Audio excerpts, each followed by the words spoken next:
आप ही वह व्यक्ति हैं जो अपने भाग्य का निर्माण अपनी इच्छा, सोच अर्थात भाव के अनुसार करते हो।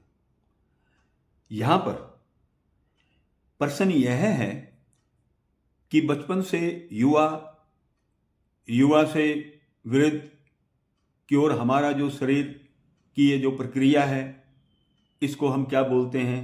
क्लॉकवाइज यह प्रक्रिया है। हम इस प्रक्रिया के विपरीत, जिसको एंटी क्लॉकवाइज अर्थात विरुद्ध से युवा अवस्था को भी प्राप्त कर सकते हैं। इस विधि को हमने जानना है। अपने भाग्य का निर्माण करने का अधिकार आपको स्वयं परमात्मा ने दिया है। आपकी वास्तविक शक्ति आपकी सोच में है, इसलिए अपनी सोच के प्रति जागरूक रहें। अपनी सोच को सकारात्मक बनाए रखने का प्रयास निरंतर जारी रखें। इससे आप वर्तमान समय में अच्छा अनुभव करेंगे, क्योंकि आप इस समय अपनी आंतरिक ऊर्जा का सही प्रयोग करते हो, जिसके परिणाम स्वरूप प्रकृति से उतनी ही ज्यादा ऊर्जा को अपनी ओर आकर्षित करेंगे। अतः आज हमारे पास अपने भाग्य का निर्माण करने और अपनी इच्छाओं की पूर्ति करने का सही समय है, क्योंकि आज हम वैज्ञानिक युग में रह रहे हैं। जब भी हम नकारात्मक सोच को छोड़ देंगे, तब हम सर्जनता के प्रत्येक क्षेत्र में मानवता की सच्ची तस्वीर का अनुभव करेंगे। हम शरीर की वामावर्त प्रक्रिया को सक्रिय कर लाभ उठा सकते हैं। यह प्रक्रिया शरीर की संरचना व कार्यप्रणाली को समझने के बाद भाव के द्वारा शरीर के सभी अंगों को स्वयं की इच्छानुसार संचालन करने की विधि को जानने से आरंभ होती है। इच्छा शक्ति, आत्मविश्वास, जठराग्नि व रुचि पर भाव की संचालन क्षमता निर्भर करती है। भाव की क्षमता जितनी ज्यादा होगी, परिणाम स्वरूप वामावर्त की प्रक्रिया उतनी ही जल्दी सक्रिय होगी, जिसके द्वारा हम भाव की क्षमता जितनी ज्यादा होगी, परिणाम स्वरूप वामावर्त की प्रक्रिया उतनी ही जल्दी सक्रिय होगी, जिसके द्वारा हम अनेक लाभ उठा सकते हैं। यह नियम है कि अध्यात्म स्वयं के शरीर की संरचना व कार्य प्रणाली को समझने के साथ साथ शरीर के भाव के द्वारा शरीर के अंगों को अपनी इच्छानुसार संचालन करने की विधि को जानने से आरंभ होता है।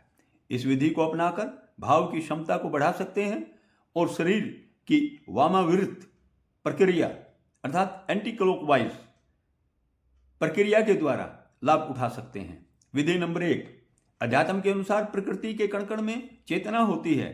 जड़ प्रकृति में चेतना होने के कारण यह भी सोचती है, भाव को समझती है और इसे में याद रखने व निर्णय लेने की क्षमता भी होती है। प्रमाण, इस सिद्धांत को अपनाकर ही कैलकुलेटर, कंप्यूटर व रोबोट यंत्रों का आविष्कार हुआ है।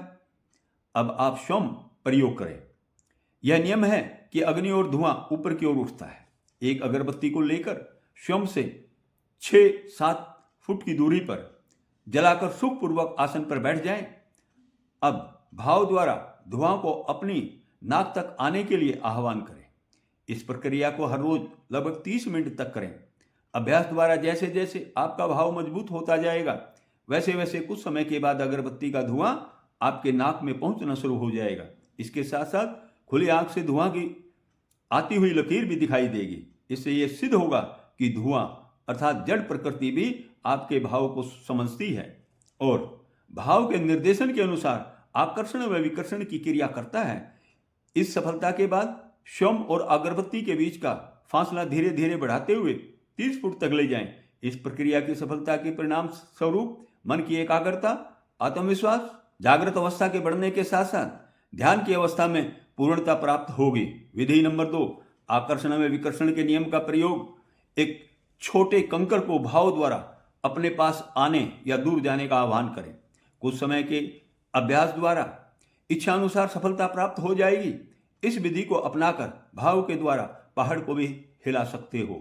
विधि नंबर 3, यह स्वाभाविक प्रक्रिया है कि गुदा द्वारा मल बाहर निकलता है।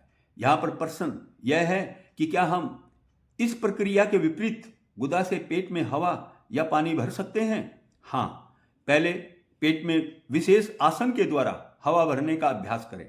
इसमें सफलता के बाद पेट में पानी भरने का अभ्यास करें। यह प्रक्रिया आपके शरीर की वामावर्त प्रक्रिया है। इससे यह अनुभव होगा कि आप अपनी इंद्रियों व अंगों से मनचाहा कार्य ले सकते हो। आप असाध्य बीमारियों को ठीक कर सकते हो, अपनी आयु को बढ़ा सकते हो, युवा बना रह सकते हो। पानी पर चलना, हवा में ऊपर उठना आदि क्रियाओं को भाव के द्वारा कर सकते हो। आज भी जो ऋषि लंबे काल तक समाधि लगाते हैं वह गुदा द्वारा पेट में पानी भरकर पेट को साफ करते हैं। समाधि लगाने के लिए पेट में भोजन का सूक्ष्म से भी सूक्ष्म कण नहीं रहना चाहिए, क्योंकि पेट में भोजन का अंश रहने से शरीर में विकार व समाधि में रुकावट आती है। इन क्रियाओं को करने से यह अनुभव होगा कि आपके भाव में प्राकृतिक नियमों का अतिक्रमण करने की शक्ति है। सावधान, इन क्रियाओं का अध्यात्म से कोई लेना देना नहीं होता। यह मैंने अनुभव के आधार पर आपको बतलाया है कि आप चाहें तो प्रकृति के नियमों के विपरीत जाकर अपनी आयु को बढ़ा सकते हो।